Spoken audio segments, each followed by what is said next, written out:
ഞാൻ ഈ കൈ പിടിച്ചിരിക്കുന്ന കരിങ്കല്ലല്ല, നമ്മുടെ ചെളിയാണ്. ചെളി ഉണങ്ങി കഴിയുമ്പോൾ, അതായത് ഒരു 2 മാസം കൊയ്ത്തൊക്കെ കഴിഞ്ഞ് 2 മാസം 3 മാസമൊക്കെ നല്ല വെയിൽ കിട്ടി കഴിയുമ്പോൾ ഇതുപോലെ വരണ്ട് വരും.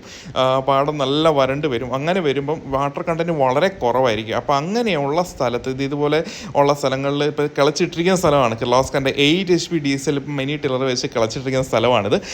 നിങ്ങൾക്കറിയാം, ഈ കൃഷിക്ക് ഒരുക്കാനായിട്ട്, അതായത് ചെളിയിൽ നമ്മൾ കിളയ്ക്കുന്ന വീഡിയോ ഞാൻ ഓൾറെഡി കാണിച്ചിട്ടുണ്ട്. ഇത് കോട്ടയം ജില്ലയിൽ കുമരകം എന്ന് പറയുന്ന സ്ഥലത്താണ് ഈ ഒരു മിനി ടില്ലർ കിർലോസ്കറിൻ്റെ ഈ 8 HP മിനി ടില്ലർ എന്ന് പറഞ്ഞു കഴിഞ്ഞാൽ ഒരു 4x4 ജീപ്പാണ്. ഏത് തരം മണ്ണിലും നമുക്ക് ഉപയോഗിക്കാൻ പറ്റും. അതായത് കട്ടിയുള്ള സ്ഥലമായിക്കോട്ടെ, വേരുള്ള സ്ഥലമായിക്കോട്ടെ, അതുപോലെ തന്നെ വരണ്ട് കിടക്കുന്ന ഇതുപോലത്തെയുള്ള സ്ഥലമായിക്കോട്ടെ, അല്ലെങ്കിൽ ചെളി ആയിക്കോട്ടെ, അല്ലെങ്കിൽ ഹില്ലി ഏരിയ ആയിക്കോട്ടെ, അവിടെ ഏത് സ്ഥലത്താണെങ്കിലും നമുക്ക് വളരെ ഈസി ആയിട്ട് ഉപയോഗിക്കാൻ പറ്റുന്ന ഒരു മോഡലാണ് കിർലോസ്കറിൻ്റെ 8 HP ഡീസൽ. നമ്മുടെ ഇന്ത്യയുടെ ആ ഒരു മാർക്കറ്റിൽ പോലും ഇത്രയും പവർഫുൾ ആയിട്ടുള്ള, അതുപോലെ തന്നെ ഇത്രയും ക്വാളിറ്റിയുള്ള മെഷീൻ വേറെ ഇല്ല എന്ന് തന്നെ പറയാം.